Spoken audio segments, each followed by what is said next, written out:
ರಾಜಕೀಯದಲ್ಲಿ ಯುವಕರ ಸಂಘಟನೆ ಸಮರ್ಪಕವಾಗಿ ಇಲ್ಲದಿದ್ದಾಗ ಆಕಾರ ಸಿಗುವುದು ಕಷ್ಟವಾಗಿದ್ದು, ನಮ್ಮ ವಿರೋಧ ಪಕ್ಷವನ್ನು ಸಮರ್ಥವಾಗಿ ಎದುರಿಸುವ ರೀತಿಯಲ್ಲಿ ಸಂಘಟನೆ ಬೆಳೆಸಬೇಕಿದೆ. ಕಾಂಗ್ರೆಸ್ ಪಕ್ಷವನ್ನು ಬಲಿಷ್ಠಗೊಳಿಸುವ ನಿಟ್ಟಿನಲ್ಲಿ ಯುವಕರ ತಂಡ ಕಟ್ಟುವ ಕಾರ್ಯ ಅತಿ ಅಗತ್ಯ ಎಂದು ಮಾಜಿ ಸಚಿವ ವಿನಯ್ ಕುಮಾರ್ ಸೊರಕೆ ಹೇಳಿದ್ದಾರೆ.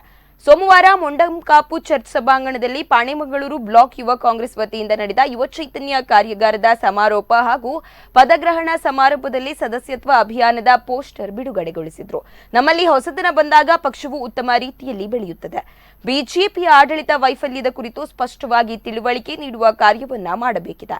ಜನರ ಬದುಕು ಕಟ್ಟುವ ಕೆಲಸವನ್ನು ಕಾಂಗ್ರೆಸ್ ಮಾಡಿದ್ದು, ಬಿಜೆಪಿ ಸಮಾಜ ಒಡೆಯುವ ಕೆಲಸ ಮಾಡುತ್ತಿದೆ ಎಂದರು.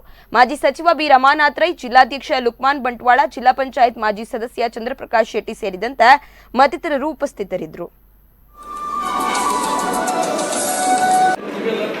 ಈ ಸಂದರ್ಭದಲ್ಲಿ ನಮ್ಮೊಂದಿಗೆ ವಿವಿಧ ಪತ್ರಿಕೆಗಳ ಪತ್ರಕರ್ತ ಮಿತ್ರರು ತಾವು ಉಪಸ್ಥಿತರಿದ್ದೀರಿ.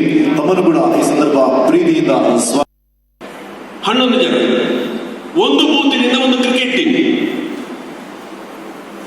ಒಂದು ಗ್ರಾಮೀಣ ಕಾಂಗ್ರೆಸ್ ಅಲ್ಲಿ ನಡೆದಂತ ಸಮಯದಲ್ಲಿ ಬಹಳ ಯಶಸ್ವಿಯಿಂದ ಹೋಗ್ಲಿಕ್ಕೆ ಅವಕಾಶ ಇದೆ.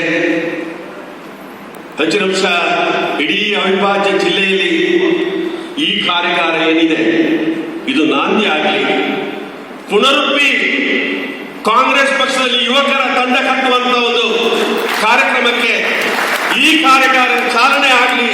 ಮುಂದಿನ ದಿವಸ ನಾವೆಲ್ಲರೂ ಕೂಡ ಆ ಸಂಘಟನಾತ್ಮಕ ಕೆಲಸ ತೊಡಗಿಸುವಂತ ಕೆಲಸ ಮಾಡಿಕೊಂಡು ಹೋಗೋಣ ಅನ್ನುವಂಥ ರೀತಿಯಲ್ಲಿ ಸೇರಿಕೊಂಡು ಸಿದ್ದರಾಮಯ್ಯನವರು ನಾನಾಗ್ಲಿ ಅಥವಾ ವೇದಿಕೆಯಲ್ಲಿದ್ದಂತ ಅನೇಕ ಜನ ಹಿರಿಯರಾಗ್ಲಿ ಜನಪ್ರತಿನಿಧಿಯಾಗಿ ಕೆಲಸ ಕಾರ್ಯ ಮಾಡ್ತೇವೆ ಅಂತೇಳಿ ಹೇಳುವಂತ ಯಾವ ಕನಸು ಕೂಡ ನಮ್ಗೆ ಇರಲಿಲ್ಲ. ಅಂತ ಅವಕಾಶಗಳು ಇವತ್ತು ಮೂಡಿ ಬಂದಿದೆ.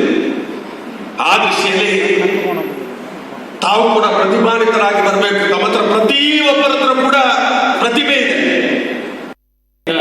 ಈ ಒಂದು ಕಾರ್ಯಕ್ರಮದಲ್ಲಿ ಕೂತು ಬಹಳಷ್ಟು ಒಂದು ರೀತಿಯ ಈ ಕಾರ್ಯಕ್ರಮದ ಅರ್ಥೈಸಿಕೊಂಡಿದ್ದೀರಿ. ಯಾಕೆಂದ್ರೆ ನಾವು ಇವತ್ತು ಇಷ್ಟೊಂದು ಶಿಸ್ತುಬದ್ಧವಾಗಿ ಮತ್ತು ಇಷ್ಟೊಂದು ಒಳ್ಳೆ ರೀತಿಯಲ್ಲಿ ಈ ಕಾರ್ಯಕ್ರಮ ಮೂಡಿ ಬರ್ತದೆ ಅಂತ ನಾವು ಎಣಿಸಲಿಲ್ಲ. ಯಾಕೆಂದ್ರೆ ನಾವು ಯಾರನ್ನು ದ್ವೇಷ ಮಾಡುವವರಲ್ಲ, ಅವರ ವಿಚಾರಧಾರೆಯ ವಿರುದ್ಧ ನಾವು ಮಾತಾಡುವವರು, ಅವರ ವಿರುದ್ಧ ನಾವು ಮಾತಾಡುವವರಲ್ಲ.